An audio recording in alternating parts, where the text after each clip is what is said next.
Yep. All right. Okay, hold on one second. Close that door, sis. No, I'm about to do a show. Close the door. I'll be done in a few minutes. Close it up all the way. Pull it closed.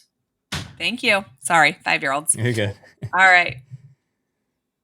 All right, Gator fans, we have a special treat for you tonight. We have Coach Coop on. We had Coach Coop last year. You guys loved him. And so we wanted to make sure we could bring you this again. Hey, Coach, how are you? Thanks for joining me. I'm doing great. Are you sure they liked me? I feel like if they liked me before, they definitely didn't like me after.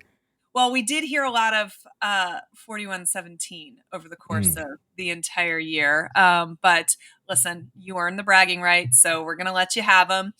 Before we get into this, tell everybody where they can follow you on social media and listen to your work. If you go to YouTube, just type in Coach Coop. No, I'm not a real coach unless you count virtually in CFB 26, the video game. I'm known as the crazy Canes fan, so just buckle up if you decide to click on the channel. Diss tracks, doing live streams in a garbage can when the Canes are struggling. We're all over the place. I try to live up to the name. I love it. Okay, so I want to start a little bit big picture with you, and then we'll talk about Saturday's game. So this season, has Miami lived up to your expectations, or have they exceeded your expectations through 3 games? They're actually right about where I thought that they would be. I mean, there were some obvious question marks, with a brand new quarterback coming in, new defensive coordinator, weapons on the outside, but they were unproven at Miami in this offense. But I had Miami before any football was played at 11-1, and the expectation in year 4 with Mario Cristobal was at the very least an ACC championship game appearance. The Canes have not played any conference games yet, so we'll see how that plays out. But it's not uncommon, though, for Miami to start out hot and win some of these big games. Me, as a Miami fan, what I'm more concerned about, to be completely honest, are those late November conference games. The away game at Virginia Tech, even though they're struggling and fired their head coach, ending the season at Pitt away. But overall, they're right about where I expected them to be. I mean, Miami has been trending up the entire time Cristobal has been here. It's been winning more games each season, even though it started out kind of rough. But yeah, they're right where I would expect them to be. What about him has impressed you the very most? The most, I would say just the way that Cristobal has built up the trenches. Before, as a Miami fan, anytime Miami would face an SEC opponent, we would say, "Oh, great, we got to play those big boys up front. It's going to be a struggle. We have speed, but can we handle the size?" And now we get in there and get rough and rowdy with those dudes, and we're not scared to play the big SEC schools. Is there anything that has concerned you at all over the last 3 games? I would say if a quarterback is able to extend the play, we've seen our defense break down a little bit. And that happened, against Notre Dame. And CJ Carr is not really a mobile quarterback per se.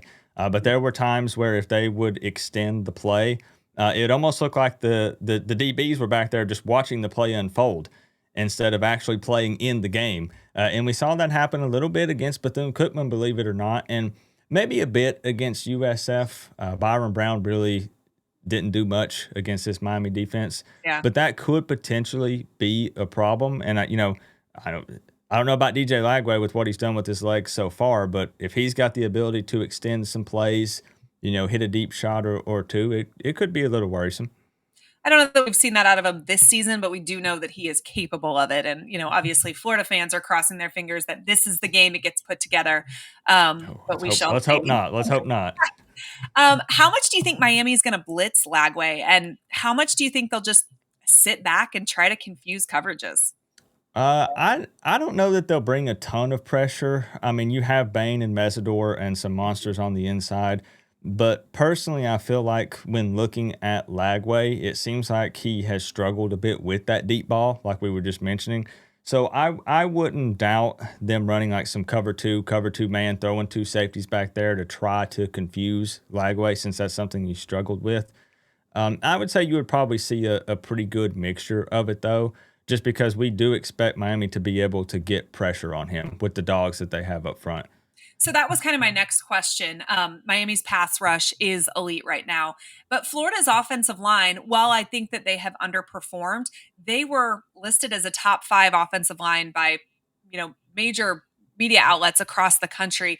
How do you think they're going to do against an offensive line that isn't bad at pass blocking? I think they're going to be very disappointed, to be honest with you. I mean, again, for Miami, that's just a huge part of our game defensively is getting some of that pressure on the quarterback, and I think they'll do very well. And like you said, I mean, I think pass blocking they rank like fourth in the country or something with Florida, but I think that the D line is just going to feast. Beck has never lost to UF. But do you worry about Beck being too aggressive and having a multi turnover game, which is what he did against UF last year when he was wearing a different jersey? I'm not really concerned about it in Shannon Dawson's offense, and especially since I don't feel like that Beck has to come out there, and he doesn't really have to play like Cam Ward did. As far as Miami doesn't have to put up 40 points a game to win with this defense that they have, and he doesn't really feel pressure to play any type of hero ball at any point. Miami can lean on that run game.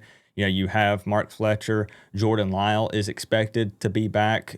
Brown has already been playing well at running back. So you have a three-headed monster, and Miami's super deep in the running back room. So I don't necessarily think so. You saw him throw his first 2 interceptions last week in the USF game, but it wasn't really his fault. In one of them, he got his arm kind of hit.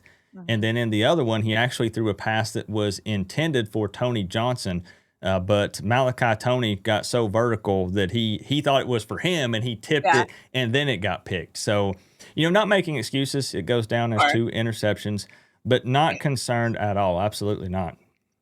What matchup are you, and I probably know the answer to this already, but I'm going to ask this question anyway. What matchup are you the most confident in this game?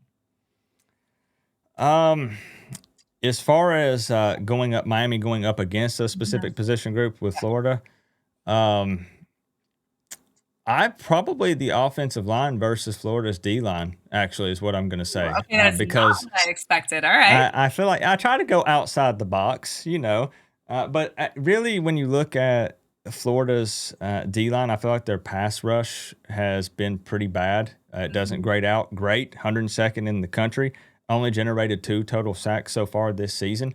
And again, you talk about the great wall of Mirabal at Miami, and I don't want to sound big headed, right? The game has to be played.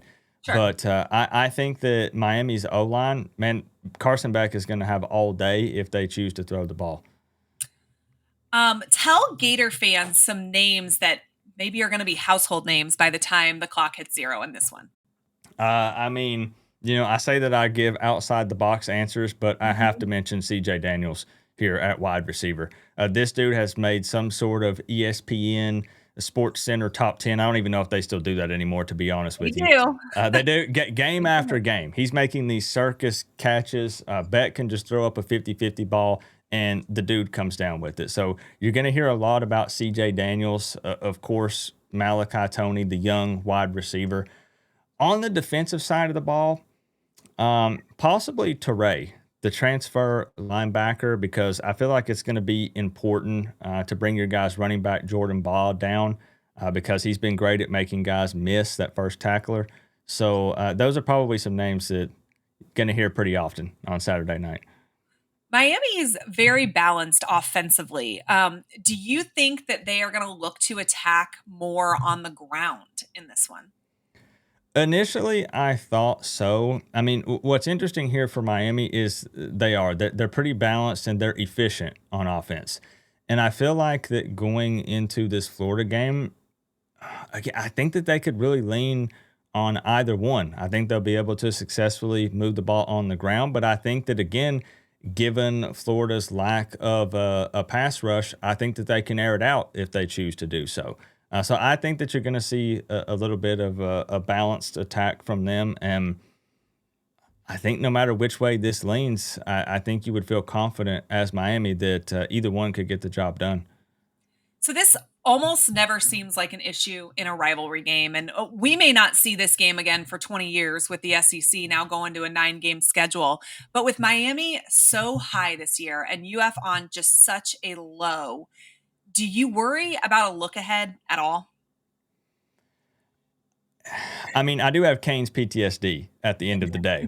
And, Miami fans can back me up in the comment section if they see this video. Miami typically in the past has played down to the competition. And, that was something originally we thought we would be concerned about with the USF game, but USF got everybody's attention. Yeah. The whole entire country was talking about them. They got ranked. They beat a ranked Boise State and ranked Florida at the Yeah. time. But, Miami gets a bye week after this. Mhm. And they do have Florida State. They have to travel there. That's looking like that could be it's definitely a top 10 matchup, could be a top 5 matchup. So I'm not really concerned about it, especially with it being year 4 with Mario Cristobal and the way he approaches the culture. And I do believe that we've seen a big shift in that. And I think that we're past that. At least I would like to hope that we are. Okay. So if Miami wins, what went right? When, when, now I don't want to sound cocky. I don't want to be the cocky Miami fan. What went right? I think that I would say again they didn't play down to the competition, and I think that they take away. I know that Lagway has not been successful with his deep shots, but I think you have to continue to take that away Sure. from Florida because I would anticipate that Florida is playing from behind for most of this game, Uh-huh. and at some point they're going to have to take some deep shots to try to stay in it. So you take that away. You don't play down to the competition, and we talked about the fact that Miami can find success either through the air or on the ground. But what Miami has been able to do so far this season is just wear teams down. And in the fourth quarter, they can just pound the rock, own the time of possession. I mean, it's really tough for Florida to come back and win if their offense doesn't even have an opportunity to get on the field. Sure. That's kind of what I think will be keys for Miami to walk away victorious. Now, this might be hard for you to put yourself in this mental space, but if Florida wins, what went wrong?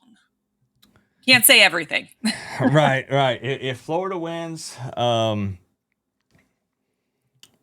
possibly Miami dealing with some penalties. And I say this because I know that Florida is a pretty heavily penalized team these past 2 weeks. They had 0 penalties against Long Island. They've racked up 18 over Yep. the last 2 weeks. And maybe if the game gets a little chippy and Miami kind of fires back, it's closer than expected. Miami's not really been through any big adversity in a Yeah. game. They had the weather delay against USF, but that's not anything with the team.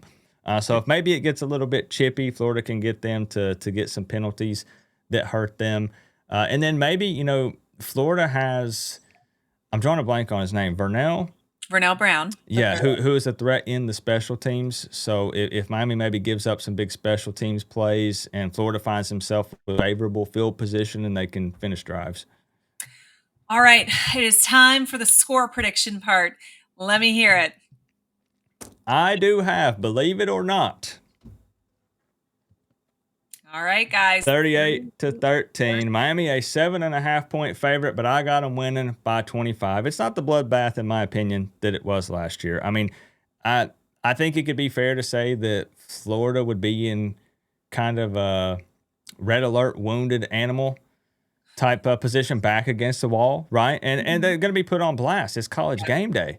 Yeah. So this is your opportunity to try to at least make it a close game. I think you throw everything plus the kitchen sink at Miami. Billy's coaching to save his life. Yeah. So. All right. Well, we appreciate you, Coach Coop. Guys, make sure you go ahead and give him a follow and check out his work. We appreciate you, and we'll have to do this again. Hopefully, we get to do it soon. I'm so I know. excited of when the next time. We might be old and gray by the time this happens again, but I appreciate it, and we'll talk to you soon. Absolutely. Go Canes.